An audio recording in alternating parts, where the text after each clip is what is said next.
RMC, jusqu'à 6h. Charles Matin. Anaïs Castagna, Charles Magnin. 5h40, bon réveil à tous. Le Djokogate rebondit en France. La Story Sport. La Story Sport avec Licia Foudala. Rebonjour Licia. Bonjour. Alors ce matin, on a un peu l'impression de faire la même story que d'habitude, j'ai envie de dire, avec Novak Djokovic. Il est arrivé à Dubaï pour son escale après avoir été expulsé d'Australie.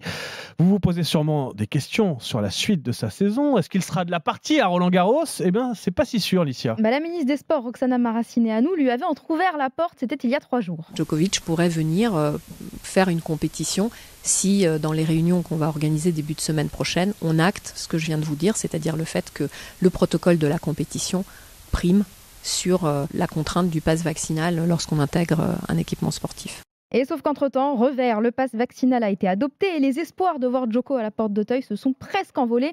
Pour entrer dans les établissements recevant du public, le pass vaccinal deviendra obligatoire pour l'ensemble des spectateurs, des pratiquants et des professionnels français ou étrangers, nous dit Madame la Ministre via un tweet à 22h.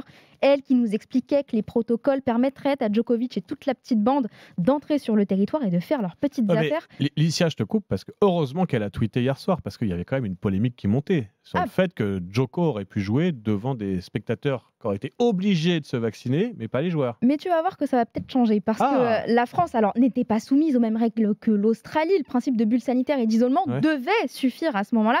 Hier, le boss de la Fédération française de tennis, Gilles Moreton, allait dans ce sens en assurant que ses équipes travaillaient avec les autorités sur les règles relatives à l'accueil des sportifs étrangers non vaccinés pour le tournoi. Et ça fait pchit. On parle de Djokovic, mais pas seulement, ça ne concerne pas que lui. Ça vaut pour tout le monde et ça va en coincer certains pour les grandes compétitions comme le Tour de France ou encore la Ligue des Champions. Imaginons un PSG Real Madrid qui arrive sans des non vaccinés. S'il y en a, ça va râler. Le but étant de convaincre les professionnels de se faire injecter leur dose. Chez les tennismen, 3% du top 100 n'a pas reçu le vaccin. Il ne faut pas sortir de Saint-Cyr pour comprendre que ça concerne 3 joueurs. Ouais, j'étais en train de faire le calcul, j'étais pas sûr. J'avais peur de moi. Ok, ça fait 3 joueurs sur 100. On en connaît 2, Novak Djokovic et l'américain de tennis Sandgren. C'est pas la chasse aux sorcières, mais il est vrai que cette affaire remet au centre des débats la notion de solidarité dont tu parlais aussi. Il y a des réfractaires qui ont fait l'effort de se vacciner pour protéger les autres et disputer des tournois. Et pendant ce temps-là, on ne parle que de Novak. Les engagés dans l'Open d'Australie se sont préparés, éclaboussés par toute cette affaire, car on ne parle que de Novak. Il n'y a qu'à écouter Rafael Nadal pour comprendre le ras-le-bol.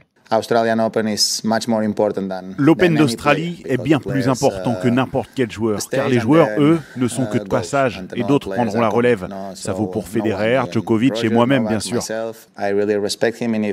Je respecte Novak, même si je ne suis pas d'accord avec beaucoup de choses qu'il a faites ces 2 dernières semaines. Eux le respectent toujours quand lui n'aura pensé qu'à sa pomme ces 10 derniers jours. Cette pandémie nous aura quand même appris que la vérité d'aujourd'hui n'est pas celle de demain. Alors pourquoi pas se dire que d'ici le mois de mai, l'épidémie aura faibli, la vie aura repris et que le pass vaccinal ne sera qu'un mauvais souvenir lorsque Djokovic soulèvera, pourquoi pas, son 3e titre à Paris, le 21e en Grand Chelem. On ne sait pas de quoi demain est fait et l'histoire non plus. Pas impossible. C'est vrai, mais il y a quand même beaucoup de peut-être dans cette conclusion. Et bien évidemment. Pas très certain non plus. Merci Licia pour cette dose d'optimisme. Parce qu'on imagine au mois de mai un Roland-Garros sans passe vaccinal. Il faut croiser les doigts pour que ça arrive. Bien Merci évidemment. Licia. 5h44 sur RMC.